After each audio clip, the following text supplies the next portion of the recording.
Madame, Monsieur, bien le bonsoir et bienvenue au journal sur Equinox Télévision. À la une de l'actualité, Paul Biya entame demain une visite de travail dans la capitale économique. Le chef de l'État et son épouse y vont passer 48 heures. Au programme, la pose de la première pierre en vue de la construction du second pont sur le Vouri, la visite de quelques chantiers, notamment la cimenterie Dangote ou encore la centrale à gaz de Lokbaba. Et pour les usagers, les embouteillages. Nous reviendrons d'ailleurs en début de ce journal sur le plan de circulation qui a été établi par les autorités de sécurité de la ville de Douala. Nous parlerons également en seconde partie de ce journal de ce second pont sur le Vouri, très attendu par les populations de Douala. Quelle réponse finalement pour cette ouvrage, on le saura en deuxième partie de ce journal.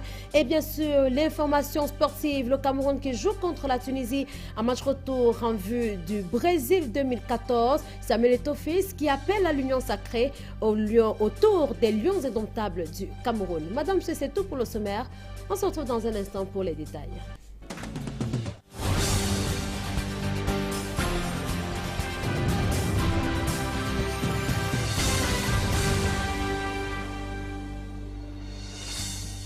Une fois encore, bonsoir à tous et à toutes et bienvenue au journal. Paul Biya entame demain une visite de travail dans la capitale économique du Cameroun, Douala.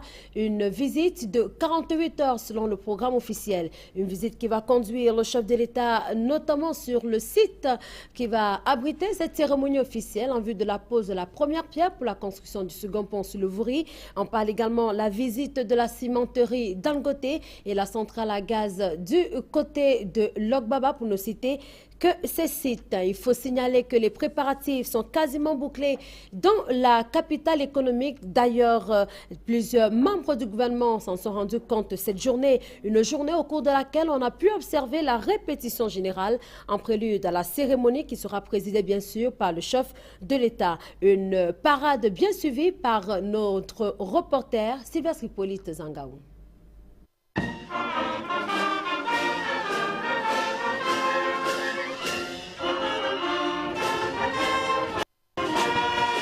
Un chef d'État pour la circonstance fait la revue des troupes. Des éléments de la garde présidentielle fortement déployés sur le site qui va abriter la cérémonie de pose de première pierre du second pont sur le Vouri. L'hélicoptère de l'armée de l'air sillonne le site. Le moment qui en réalité est une répétition générale précise l'imminence de l'arrivée du président Paul Biya à Douala. Les populations ont eu droit ce mercredi à quelques clichés des étapes qui vont constituer la cérémonie.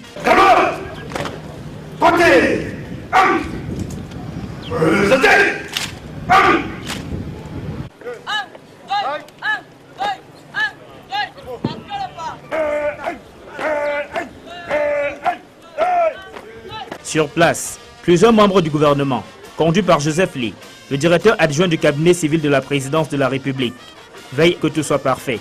Il n'y a pas le courant? Mais vous n'allez pas dire que c'est disponible alors qu'on n'a pas le courant. On n'a rien fait et vous êtes prévenus. On va tester les climatiseurs, rien n'est fait. Chaque fois la sonnette dit on est prêt. Chaque fois c'est la même chose. Ce n'est donc plus qu'une affaire d'heure, car les autorités ici présentes n'ont cessé d'évoquer la date du jeudi, 14 novembre 2013. Mais il faut signaler que ces répétitions donnent lieu à de gros embouteillages observés dans la capitale économique ce jour. Ça n'a pas du tout circulé pendant des heures, notamment au rond-point d'Eido, l'axe rond-point Bonasama qui a été bloqué pendant de longues minutes par les éléments des forces de l'ordre pour ces répétitions en vue de cette cérémonie officielle. Les automobilistes ont été obligés de garer leurs véhicules et les passagers contraints à la marche à pied. C'est également à cet exercice que se sont prêtés nos reporters Dallas Chana et Flotam Kobensi. Rond-point d'Edo à Douala, une banderole de la communauté urbaine souhaite un bon séjour à Monsieur et Madame Biya, le couple présidentiel. Sous cette banderole, des véhicules par dizaines sont stationnés depuis des heures. Le rang est respecté depuis à quoi? Des quatre côtés du rond-point, c'est le même décor. Ça ne circule pas du tout. Les véhicules garés depuis des heures n'ont pas d'autre choix que d'attendre sur place. Tu sors de chez toi, tu prends la voiture, tu sais que tu pars, arrivant en route, tu trouves que la route est bloquée. pas d'information. Moi, je devais voyager maintenant comme ça là sur la fin. Il y a ma maman qui est malade là. On va faire maintenant comment pour ça. Là maintenant, s'il faut rentrer ou bien il faut attendre jusqu'à quelle heure. Ce qui pose problème, c'est le trajet rond-point Bonasama, barré par des éléments de force de l'ordre. Ils font des répétitions générales en vue de la cérémonie de la pose de la première pierre du deuxième pont par le président de la République. Du coup, la meilleure option pour les usagers est la marche. Il n'y a pas guère d'autre choix que de quitter Bonasama pour le rond-point à pied. Je suis sortie de Bonabéry pour vacciner l'enfant. Lorsque l'enfant est fatigué, est-ce qu'on va s'envoler? On est obligé de marcher à pied. Des automobilistes sont pris au piège. Ils ne peuvent pas avancer, encore moins reculer. Impossible aussi d'abandonner les véhicules et d'aller à pied. Comme là, il y a 2 heures de temps et on ne peut même pas circuler. Même pour rentrer, comme on veut rentrer, là, c'est pas évident. C'est déplorable, vraiment. On ne sait même pas à quelle heure ça va finir. Contraints à la marche pour les uns, obligés de garer pour les autres, les usagers de l'axe rond-point des dos Bonabéry ont du mal à s'y faire. Pourtant, le calvaire ne fait que commencer. Depuis le rond-point des dos, où justement des piles de véhicules sont stationnés, Dallas Tchana, Flore Tamkobensi, Equinox Télévision. Et justement, pour continuer de parler de ces embouteillages qui seront de plus en plus enregistrés dans la capitale économique Douala, nous recevons sur ce plateau Eric Fernand-Kouamo. Bonsoir. Bonsoir. Vous êtes le rédacteur en chef d'Equinox Télévision. Il faut tout de même signaler qu'un plan de circulation a été mis sur pied par les autorités et qu'il convient tout de même de communiquer à nos téléspectateurs. Tout à fait. C'était un plan de circulation qui était très attendu en raison des multiples embouteillages qui ont dessiné leur premier trait dès les premières heures de cette matinée à Douala, la capitale économique du Cameroun, et qui porte la signature du délégué régional de la Sûreté nationale du littoral. C'est un communiqué qui nous arrive à l'instant. Il est bon de le restituer, vous l'avez dit, à nos différents téléspectateurs pour qu'ils sachent exactement à quoi s'en tenir dès demain matin, puisque le président de la République est annoncé à Douala à compter de demain. Alors demain, 14 novembre, lors de l'arrivée du président de la République à Douala, la circulation sera momentanément interrompue sur l'axe aéroport international de Douala, résidence présidentielle en passant par le carrefour du marché des Fleurs, boulevard de Gaulle, ceci pendant le temps que durera le passage du cortège présidentiel. Alors, deuxième chose, au moment de la cérémonie, l'axe résidence présidentielle, jonction des 2 routes de Bonabéry, c'est-à-dire à la place du Cinquantenaire, carrefour ancien péage, le pont sur le Vouri, le marché Sandanga, le rond-point 4e. Alors, sur tous ces axes, la circulation sera suspendue le temps de la cérémonie et bien sûr, sur l'axe Douala-Yaoundé, ceux qui devront voyager demain pourront s'attendre à des interruptions sporadiques le temps du passage des différents membres du gouvernement et même des différents cortèges. Donc au passage de chaque cortège sur l'axe Douala-Yaoundé, il y aura des interruptions sporadiques. Et puis il faut noter aussi, plus important que les bretelles, dans les encablures du rond-point d'Eido, c'est-à-dire le collège Sakéa, le rond-point d'Eido, la boulangerie Méno, le rond-point lui-même, toutes les activités seront inopérantes toute la journée de demain et de ce fait et du carrefour du feu rouge Bessengue. Donc ceux qui partiront de la rue Koto pour le carrefour Bessengue pourront donc remonter vers le feu rouge. Vous voyez bien cet axe, nous pourrons le montrer en image à nos téléspectateurs dans les toutes prochaines heures. Et puis il faut noter aussi que trois points importants sont retenus pour la traversée de Bonanjo à l'attention des usagers. Il s'agit du carrefour Oilibia, c'est Takumasi, du carrefour Kamouetar et de l'échangeur de Youpoué. Voilà les 3 axes qui seront utiles demain pour ceux qui devront bien se rendre à Bonanjo. Il faut noter aussi que lors de l'inauguration officielle de l'usine de gaz de Rodeo à Lorbaba, ce sera vendredi prochain. Voilà, ce sera vendredi, c'est-à-dire dans 48 heures exactement. Donc, tout le boulevard, le long du marché Ndokpassi 3, Carrefour Air France, boulevard de Gaulle, restera fermé tout au long de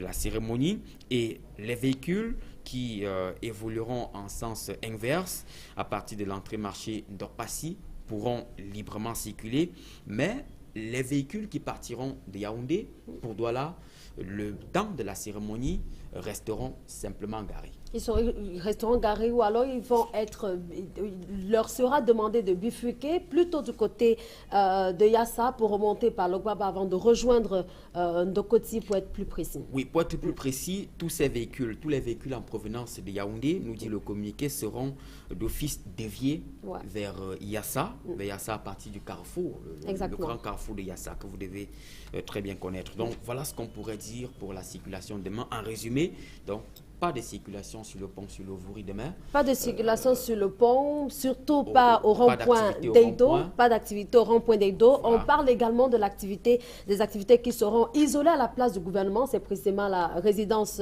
présidentielle du côté de Bonanjo. Pas d'activité donc également de ce côté-là. Bref, les populations doivent s'attendre à un petit calvaire pour ces 2 jours qui arrivent. Tout à fait. Ce sont 48 heures d'interruption évidemment, puisque le communiqué est tout à fait formel.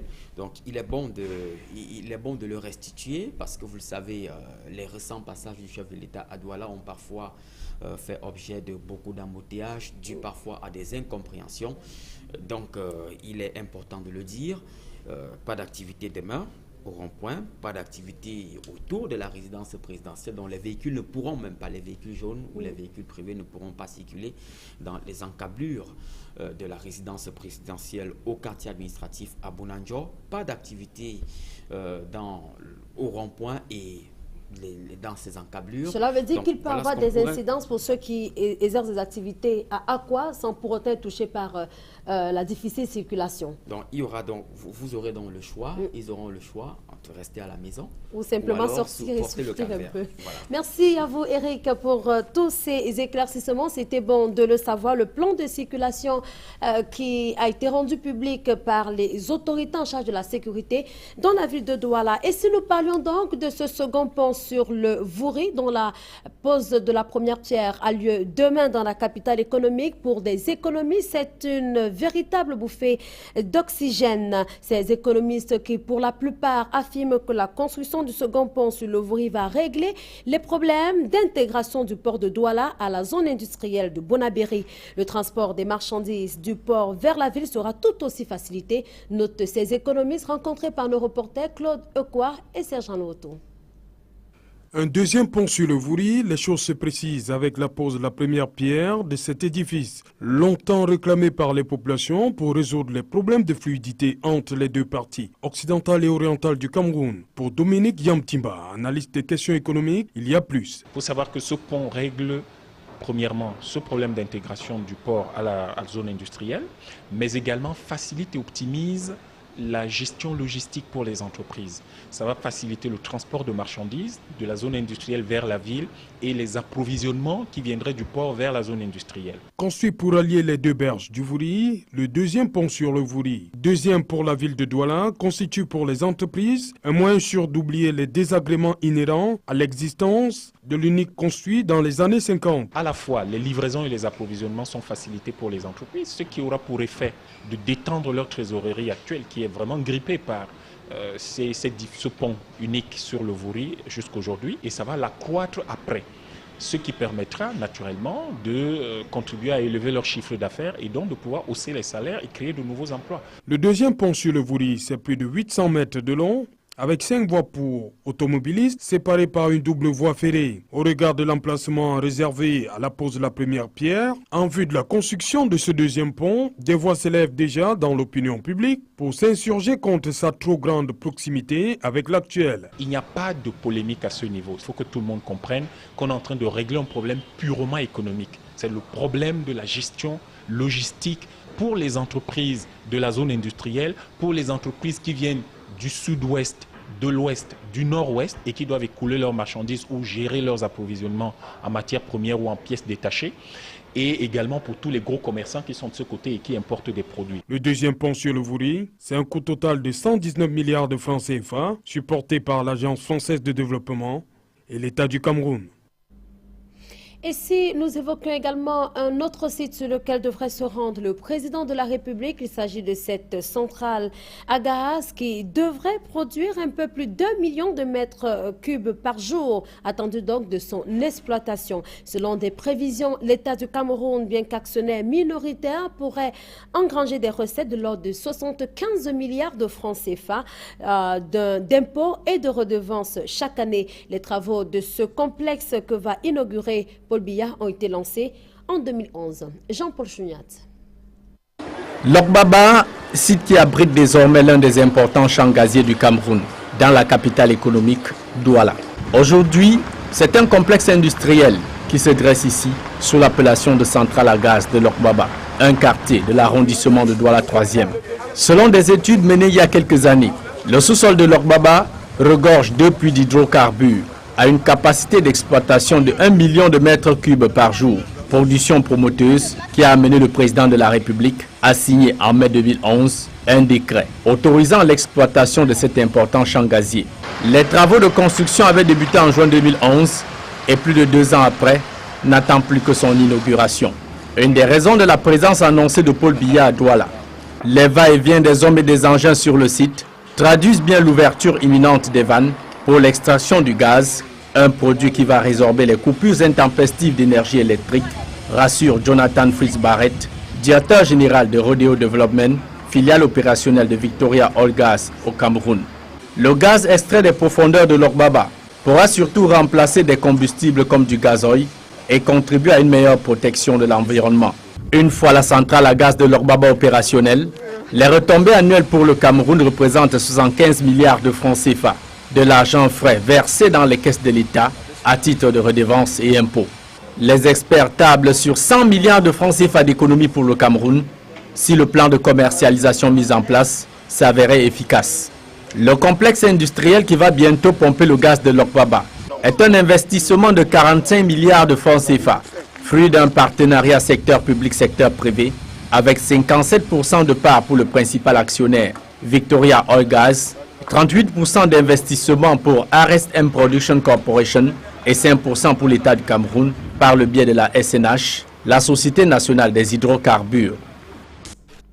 Eh bien, nous reparlerons de cette actualité tout à l'heure. En deuxième partie de ce journal, nous nous intéressons notamment au second point sur le Vouri et ce que cela pourrait apporter dans l'économie et même sur le plan industriel. Au Sénat, la session budgétaire du Parlement se tient depuis quelques jours. En plus de l'Assemblée nationale, le Sénat a aussi ouvert ses travaux. C'est la première session budgétaire que tient la Chambre haute sous l'ère du budget programme. Les sénateurs ont promis de s'investir dans l'examen du budget de l'an 2014. Yannick Bazoua.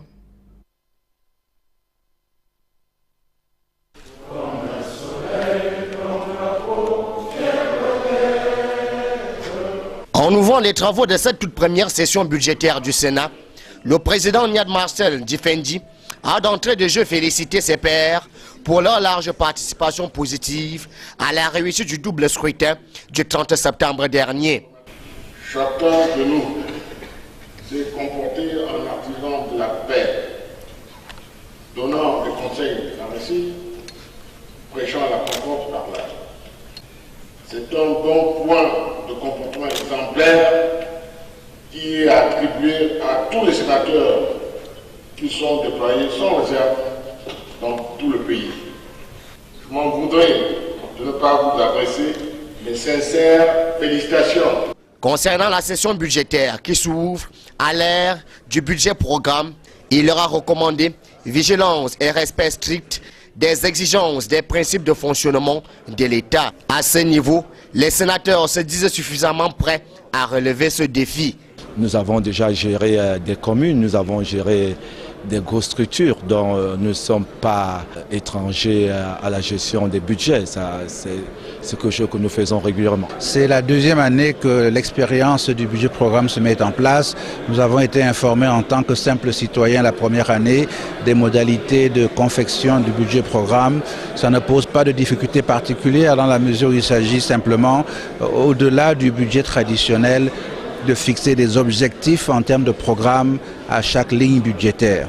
Surtout quand le moral est au top. Nous revenons aujourd'hui au Sénat pour parler du budget. C'est une grande première pour nous. Nous sommes sereins, nous attendons qu'on nous amène déjà les projets de budget et qu'on puisse étudier et voir ce qui va se passer.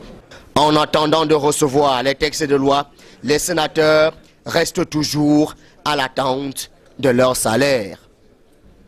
Et justement, à peine les travaux entamés que ces sénateurs évoquent leurs difficultés, absence de budget et de salaire. Ajouté à cela le manque de sièges, les sénateurs débutent leur session plein d'espoir en vue de la résolution de ces différents problèmes. Yannick Bazon, une fois de plus.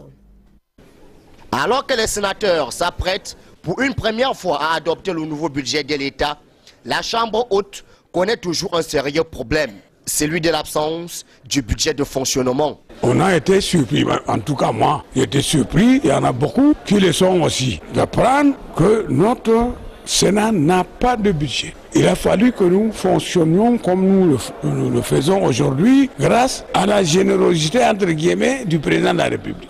Nous n'avons pas encore arrêté le budget officiel du Sénat qui sera arrêté au cours de la présente session pour être applicable simplement à partir de janvier 2014. Une situation qui ne laisse pas indifférents les sénateurs du moment où ils se retrouvent jusqu'à présent sans salaire. À partir du moment où il n'y a pas de budget ni pour faire fonctionner le Sénat, il n'y a pas de salaire non plus. Et dans ce registre-là également, comme je l'ai indiqué, les sénateurs ont reçu quelques avances pour pouvoir couvrir les frais les plus urgents. Les sénateurs exigent également la construction de leur siège officiel. Mais d'entrée de jeu, nous allons certainement demander que nous ayons la possibilité et les moyens de construire un siège du Sénat, plutôt que d'être des squatteurs au palais du Congrès. Sans budget de fonctionnement et par conséquent sans salaire, sans siège officiel, c'est la galère totale à la toute première chambre haute du Cameroun. Et ce n'est pas tout. Justement, au sujet du temps consacré à la session, des sénateurs estiment que 30 jours sont insuffisants pour le Parlement en vue d'examiner le programme, notamment le budget programme en profondeur. Il s'agit surtout du budget 2014. Je propose à ce sujet d'écouter Pierre Flambon-Gayap, sénateur UNDP, au micro de Yannick Bazoua. Nous savons que dans le passé déjà, lorsque la machine de l'Assemblée nationale se mettait réellement en place, un mois était insuffisant pour examiner de manière sereine l'ensemble des textes qui lui étaient proposés. Maintenant que la formule de la navette va se mettre en place et qu'il faudra passer de l'Assemblée nationale au Sénat et ensuite retour à l'Assemblée nationale, sans imaginer la procédure exceptionnelle de nouveau retour au Sénat en cas de nécessité. Mais nous pensons que dans tous les cas, 30 jours sont désormais insuffisants pour procéder à l'examen et aux navettes nécessaires pour adopter les lois. C'est pour cela qu'à titre personnel déjà, je me propose de préparer une proposition de loi visant à allonger la durée des sessions parlementaires passant de 30 à 50 jours. Et du sport à présent, Samuel Eto'o-Fils appelle à une mobilisation tous azimuts dans la perspective de la rencontre qui va opposer le Cameroun à la Tunisie dimanche prochain à Yaoundé. C'était au cours d'une conférence de presse donnée ce jour à Mbankomo, occasion pour le capitaine des Lions, l'entraîneur Volker Finke, d'inviter le public et la presse à ne vouer aucun joueur, notamment Pierre Achilwebo, aux gémonies, comme c'est le cas depuis le match aller. Voici le reportage d'Élisée Boba et de Marcelin Gansop. Comme un symbole, les trois capitaines, avec en tête Samuel Eto'o-Fils, entourent le sélectionneur Volker Finke. Une image rare, sinon inexistante, lors des dernières conférences de presse. C'est que visiblement, l'équipe est soudée à la veille de la rencontre capitale de dimanche. L'union sacrée, qui a souvent pris du plomb dans l'aile, est à nouveau scandée. Samuel Eto'o-Fils et ses coéquipiers sollicitent une mobilisation de tous les instants pour baliser le chemin de la victoire contre les aigles de Carthage. Webo n'est pas un bon commissaire. S'il doit jouer une seconde, il faut que les Camerounais sachent qu'il rentre pour aider le Cameroun. Il n'y a aucun joueur qui vient ici pour jouer contre le Cameroun. Et c'est comme ça. Donc c'est le message que vous devez tous passer aux Camerounais. Il n'y a aucun joueur. Il ne faut pas qu'on rentre au stade dimanche le maths est compliqué et qu'on commence à crier sur mes petits frères. Si vous avez des difficultés, criez sur moi. Moi, je peux supporter ça. Criez sur moi, mais ne criez pas sur eux. Permettez-les de jouer, même quand ils vont rater. Encouragez-les. C'est comme ça le chemin de la victoire. Encouragez-les. S'il y a des frustrés, criez et tout. Vous avez l'habitude de m'insulter. Ça n'a rien changé. Je suis là depuis 16 ans. Je vais le faire. C'est pourquoi je suis aussi premier. Criez sur moi. Mais laissez mes petits frères jouer. Mettez-les à l'aise. Des propos corroborés par Volker Finke, le sélectionneur allemand, appelle chacun des acteurs à jouer sa partition. Les joueurs d'abord, mais également le public camerounais, ainsi que la presse. Chaque joueur doit avoir les qualités d'aider l'équipe.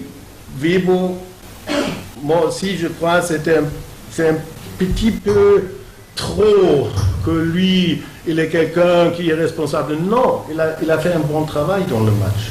Moi je crois qu'il faut calmer cette situation un peu parce que lui aussi c'est quelqu'un qui est vraiment là avec tout le cœur pour le Cameroun. Dimanche, à Yaoundé, les Lions n'ont pas droit à l'erreur. Ils doivent résoudre une double équation. Marquer des buts tout en s'abstenant d'en encaisser. Tous on doit travailler pour aller au Brésil. Parce que même vous-même, vous aurez les frais de mission.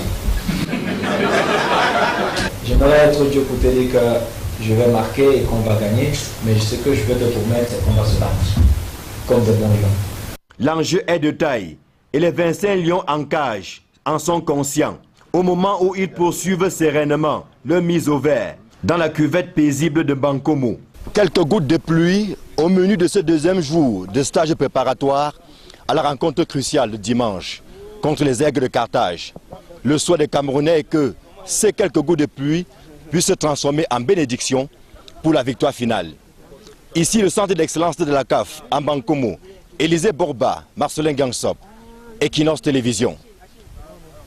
Et on n'attend plus que de vivre cette rencontre. Nous sommes précisément à 4 jours de cette rencontre importante entre le Cameroun et la Tunisie. Je vous invite à présent à nous retrouver en deuxième partie de ce journal avec notre invité. Nous évoquons le second pont sur le Vouri. À tout de suite.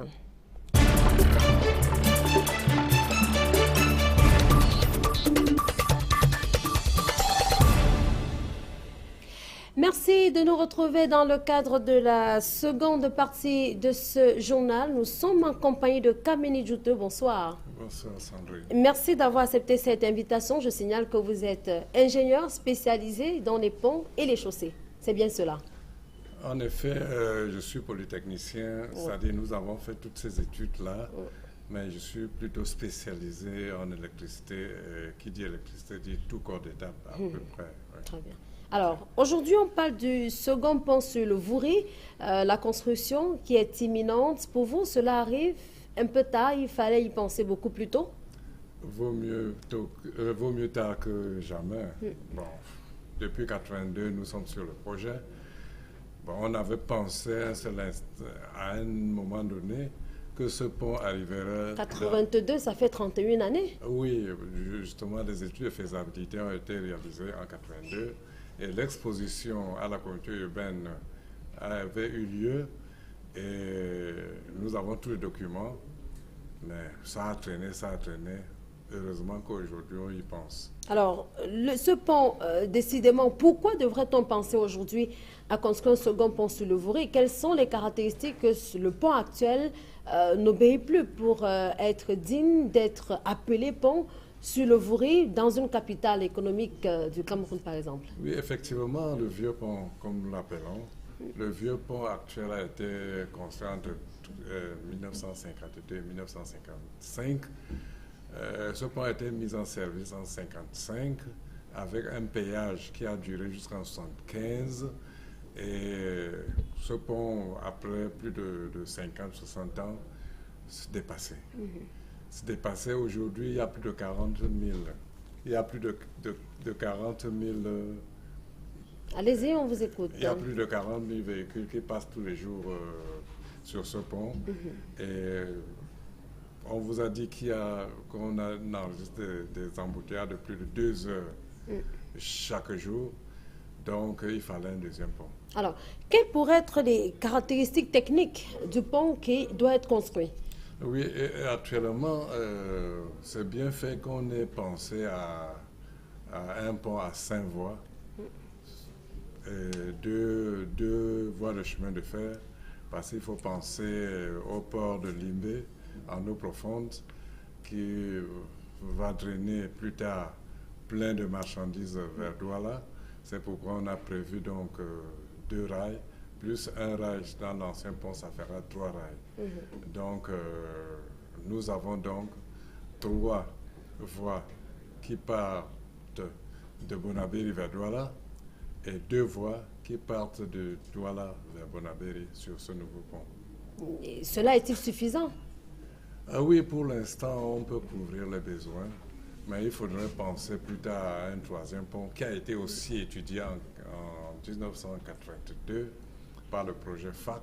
Ce 3e pont passerait à partir du rond-point Maïtur, Bonamoussadi, traverserait Djebale, entre Djebale 1 et Djebale 2, et aboutirait sur l'échangeur de Bekoko. Ça sera effectivement le 3e pont sur 3 ouvrages.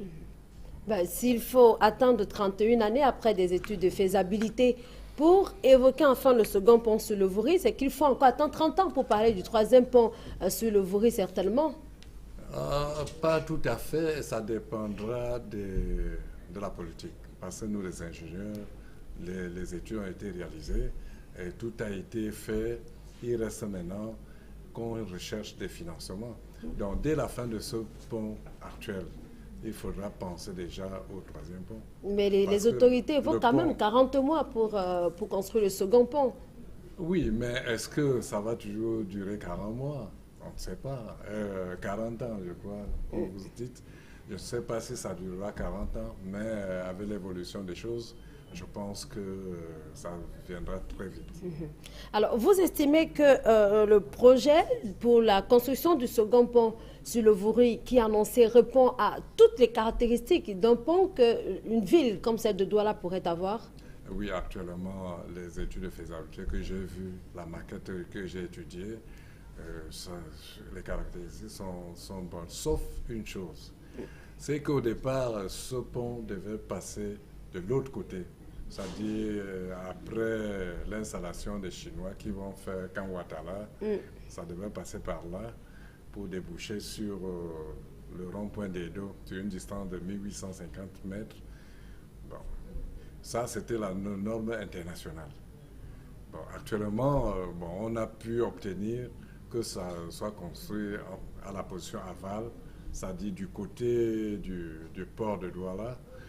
Bon, il faudrait seulement qu'on puisse respecter la distance minimale entre le vieux pont et le nouveau pont. Or, pour respecter cette distance minimale, vous avez dû constater sur le pont qu'il y a un petit bateau avec des pylônes qui, pour le sondage, pour rechercher où se trouve la base des piliers du vieux pont, parce que quand on va se mettre à battre les piliers ou bien à faire le forage, il ne faut pas qu'on attaque les piliers du vieux pont, au risque de détruire le vieux pont. Donc, on va pouvoir construire ce pont-là à une distance entre 20 et 60 mètres par rapport au vieux pont. Mais ce n'est pas suffisant pour vous. Vous estimez que ce n'était pas ce qui était prévu, 1800 mètres, qui était envisagé, et on a considérablement réduit cette distance. En effet, la base ELFA a considérablement réduit la largeur de l'eau au niveau aval, si bien que quand on dit 850 mètres, en réalité, c'est moins que ça. On tient compte de l'empattement sur la terre, qui constitue toujours une emprise du pont. C'est pourquoi on parle de 850 mètres. Donc, si ce pont est construit de façon que dans le cas où on ne souhaite pas, s'il y a effondrement du vieux pont, qu'en se renversant, que ça ne touche pas le nouveau pont. Donc, il faut respecter cette distance minimale. Et donc, c'est ce qui reste tout de même à souhaiter pour la construction de ce second pont sur le Vouri, dont on attend les travaux qui sont imminents. Oui, les travaux sont imminents. Vous avez dû constater que tous les eucalyptus qui étaient sur le pont ont été terrassés ces jours-ci. Bon, justement, il y aura le problème de dégager la première cuve de SCDP. Bon, c'est Total qui exploite ça, mais d'une manière générale, c'est écrit dessus SCDP. Bon, on va pouvoir dégager aussi de l'autre côté une partie du parking et des bureaux de la SCC qui fait Minoterie à Bonaveri. Et donc tout ça, là, c'est le couloir du nouveau pont. Et je pense que ce pont-là respectera les normes qu'on attend d'un pont moderne. Mais on attend également que la construction du pont respecte les délais. Le ministre des Travaux publics évoquait un délai de 40 mois pour la construction de ce second pont. Oui, en effet, sauf imprévu, c'est entre 36 et 40 mois. Quand je dis imprévu, parce que lorsque vous commencez un travail de cette envergure, il faut toujours prévoir qu'il peut y avoir des désagréments. Et il faut prévoir entre 36 et 40 mois. Bon, ça n'empêche qu'on puisse déborder 40 mois un peu en fonction même de type du projet qu'on est en train de réaliser. Très bien. Merci à vous, Kameni Djoute, polytechnicien, ingénieur des ponts et des chaussées également. Non, ingénieur des ponts. Ingénieur polytechnicien. Spécialisé en électricité. Très bien.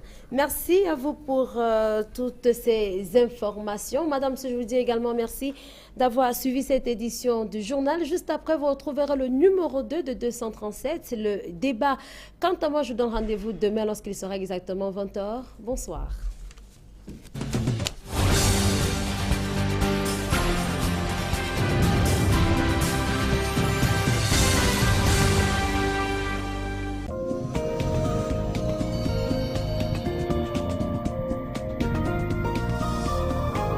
Bonsoir.